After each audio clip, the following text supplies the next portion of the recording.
try to go closer to it without looking directly at it, because I know that will make it disappear. So yeah,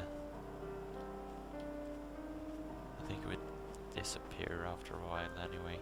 I don't remember what happened. Yeah, I think it will disappear right now, about. Because I don't think I can get any closer. Oh wait, there we go. It teleported away. So as I was saying, you have more than just one path that leads to the actual main All night path. the boy has kept me lucid.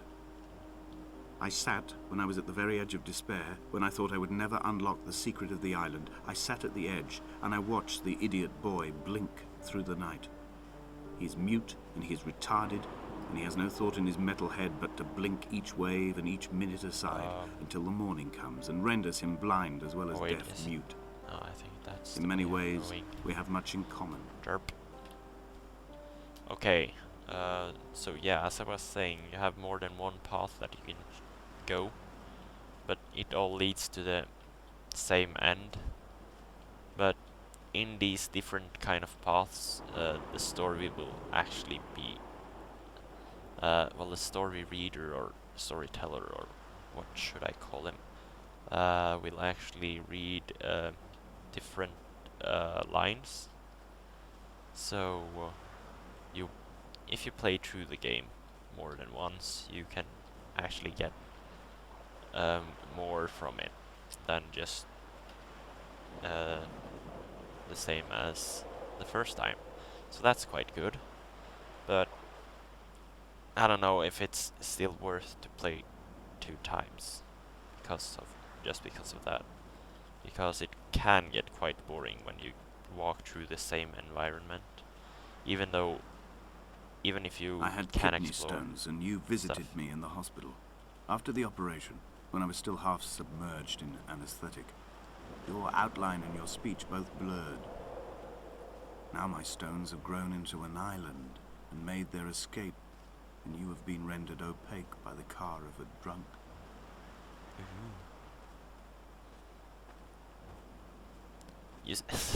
Oh, every time he interrupts me, I forget what I'm talking about.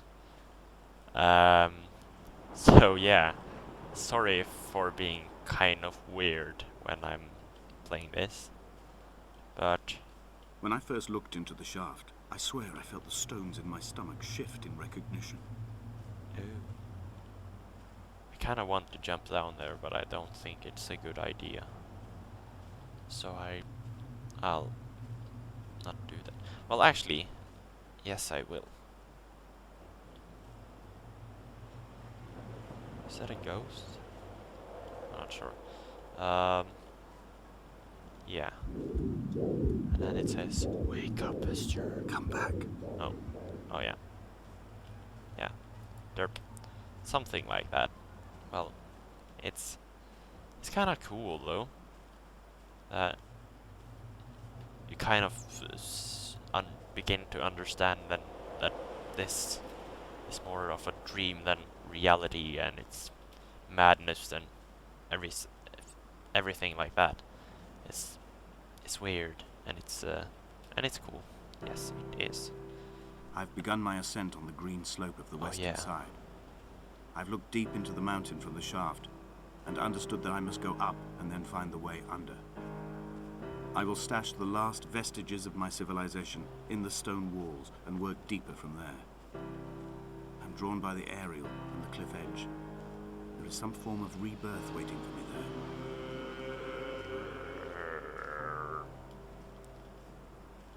Yeah, I'll stop singing because I cannot sing. I am not made for singing at all. The bothy was constructed originally in the early 1700s. Okay. By then, shepherding had formalized into a career. The first habitual shepherd was a man called Jakobsen, from a lineage of migratory Scandinavians.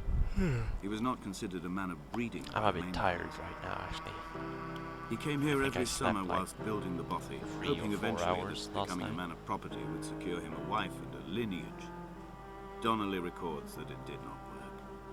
caught some disease from his malcontented goats and died 2 years after completing it. There was no one to carve white lines into the cliff for him either. Yeah, as you can hear, my voice is kind of cracky and stuff like that if I talk like rough. If I just talk normally, it's still kind of rough and stuff like that. I don't actually turn on my flashlight, it just turns on when I go into the darkness. That's kind of weird. And I don't see why you have a flashlight, since it's nothing actually to discover in here. And I don't... yeah.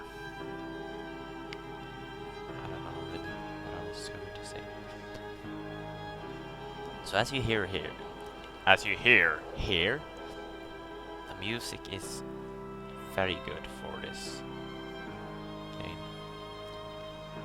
I think also one of the things that made me love this game is, well, I have already said the environment, but the environment is kind of familiar for me since I live in Norway, and on the coastline there it can be quite a lot of this kind of rocky and grassy, and yeah, it's kind of the same environment feel to it. Although I'm sure this is more of the, I don't remember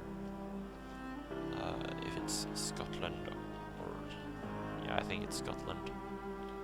Have also this kind of weird looking rocky stuff. Kinda want to jump down there. Oh, I think it's a ghost around here as well. I think it should be. I don't really remember.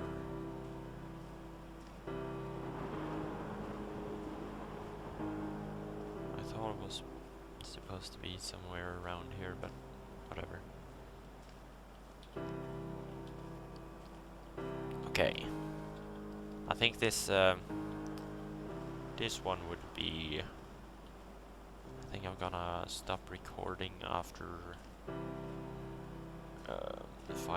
about 5 minutes, right? Or something like that, because They found Jakobsen in early spring. seriously, stop interrupting me. Even though he'd been dead nearly 7 months, his body had been frozen right down to the nerves and had not even begun to decompose. He'd struggled halfway down the cliff path, perhaps looking for some lost goat, or perhaps in a delirium, and expired, curled into a claw right under the winter moon. Even the animals shunned his corpse. The mainlanders thought to bring it home unlucky. Donnelly claims they dragged it to the caves to thaw out and rot, but he is proving an unreliable witness.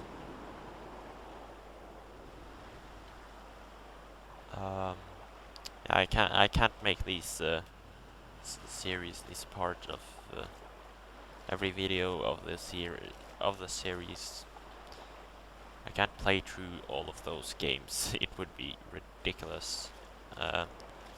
So I guess if you want me to play more of one of these Climbing down to the caves, god damn it. Injured my leg.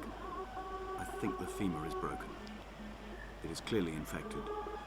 The skin has turned a bright, tight pink, and the pain is crashing in on waves, winter tides against my shoreline, drowning out the ache of my stones.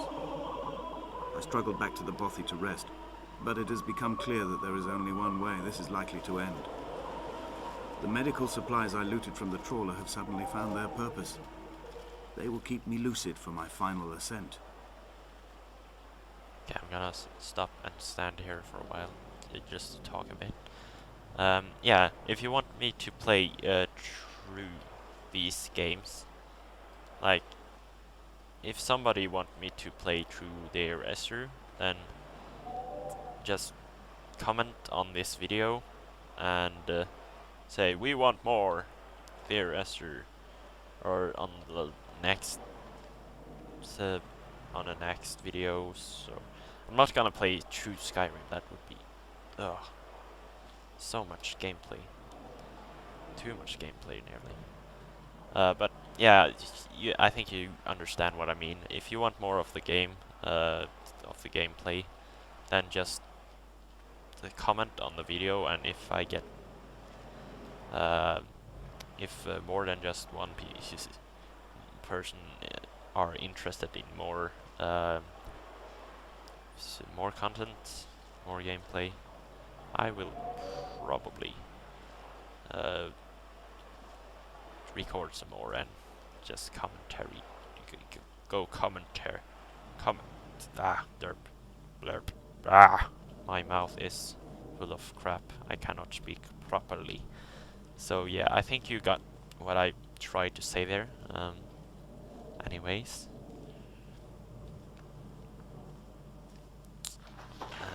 Yeah.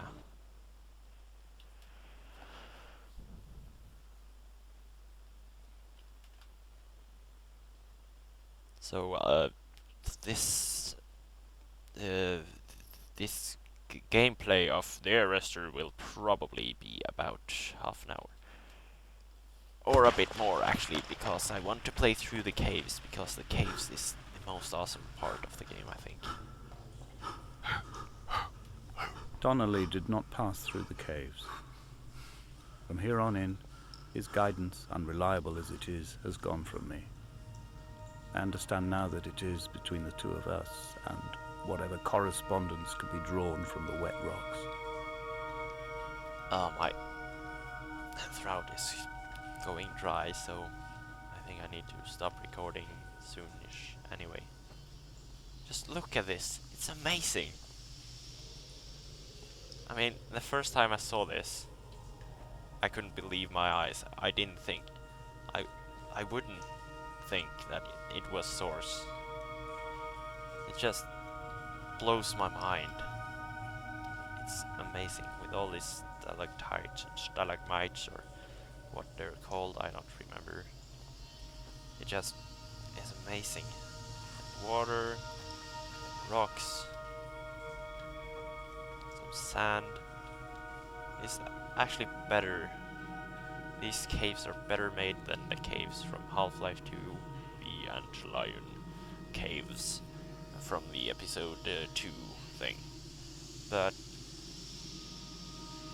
even though these are better made, I like that gameplay. I don't know, more, I think. Look at these mushroom stores. They're weird. Oh, they're sprites, yeah.